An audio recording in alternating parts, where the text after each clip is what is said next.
Էվելինա Ստեփանյանը հայտնել էր, որ իրեն և Լևոնին հյուրընկալվել են Լևոնի մայրն ու քույրը և ինքը պատրաստություն է տեսել հյուրերին դիմավորելու համար։ Հրապարակումներից մեկին կից էլ նա նշել էր. «Երբ հարսը չի հասցնում դեսերտի հարց լուծել, սկեսուրը հոգում է այդ մասին, անչափ համով»։ Լևոն Մկրտչյանը հեռուստադիտողին հայտնի դարձավ «Վերջին զանգը» սերիալից։ Դերասանի անձնական կյանքն առավել բուռն քննարկվեց, երբ համացանցում հայտնվեցին նրա և Էվելինայի համատեղ լուսանկարները։ Դեռ ավելի վաղ, մինչ հարսանեկան արարողությունը, նրանք խոսելով իրենց հարաբերությունների մասին ընդգծել էին. «Հանդիպել ենք 17 տարեկանում համալսարան ընդունվելիս։ Այնպես էր ստացվել, որ նույն օրը, նույն ժամին քննության էինք։ Ես նրան միանգամից եմ նկատել։ Նրա գեղեցկությունը, պահվածքը շատ տարբերվող էր։ Այդ ժամանակ քայլ չարեցի, իմ կյանքում աղջիկ կար, ում հետ երկար ժամանակ շփվեցինք, բայց չհասկացանք իրար։ Հետո տեսա Էվկային ու միանգամից ինքս ինձ ասացի՝ ինքն ա։ Սկսեցի քայլեր անել ու սկսեց մեր շփումը։ Երկրորդ կուրսից սկսեցինք հանդիպել, դասերին այնքան էինք խոսում, դասախոսներն ասում էին՝ լռեք։ 7 ամիս կոնֆետներով էտար էի սարքում, նվիրում, հետո ծաղիկներ։ Մի քանի ամիս շփումից հետո զգացմունքներս ավելի խորացան։ Էվկային տեսնելիս հալվում էի, հետագայում դա վերածվեց մեծ սիրո։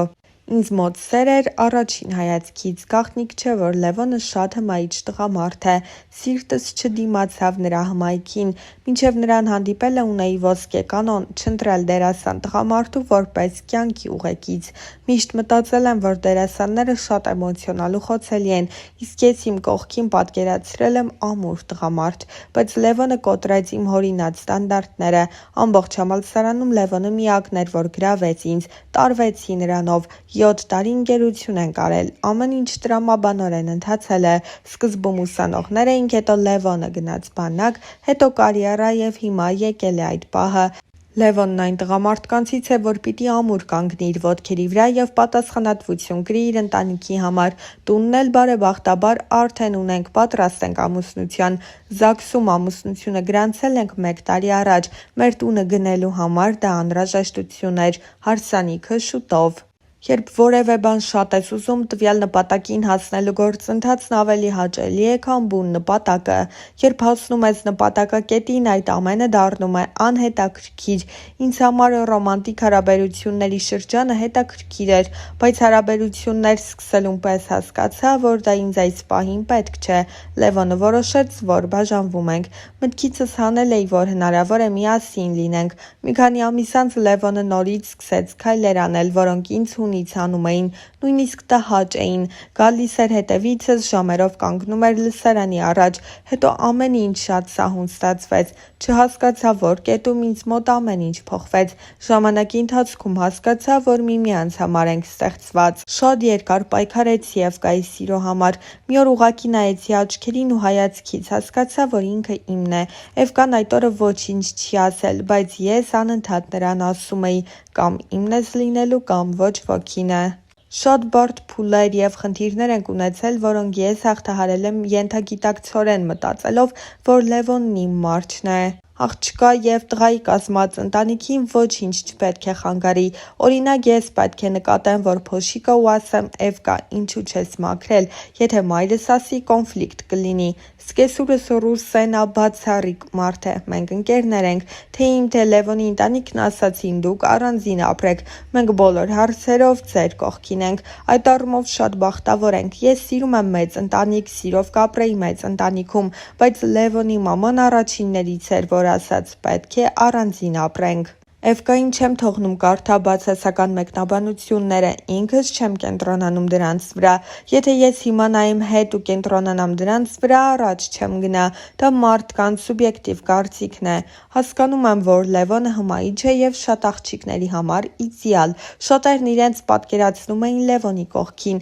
ու հանկարծ գալիս է Էվկան տարօրինակ, չինացու աչքերով և իրենց համար արտասովոր արտաքինով աղջիկ։ Քանի որ ես իրենց համոզմունքներին դեմ էի, դա շարժեց իրենց զայրույթը։ պնդում եմ, որ նրանք պետք է ինձ հետ լինեն երջանիկ, ոչ թե ես նրանց հետ դժբախտ։ Խնդրում եմ, որ մարդիկ վերացնեն իրենց ներսի նախանձը, որպեսզի այն չզարգանա։ Թվում է 25 տարեկան նոր ամուսնացող աղջկա համար պիտի շատ ծանր ու ցավալի լինի, երբ դիպչում են ինքնավստահությանը, բայց պետք է կարողանաս գիտակցել թերություններդ ու առավելություններդ, պետք է չվախենաս բարձրաձայնել թերություններդ, աշխատես դրանց վրա, իսկ առավելություններդ դրոշակ չդարձնես ու բոլորին ցուցադրես։ Եվ սպասում էի այս ակնթարթային հայտնիությանը եւ անսպասելի էր, լուսանկարներս Էվկան է ուղարկել Արմենիա հեռուստաընկերություն։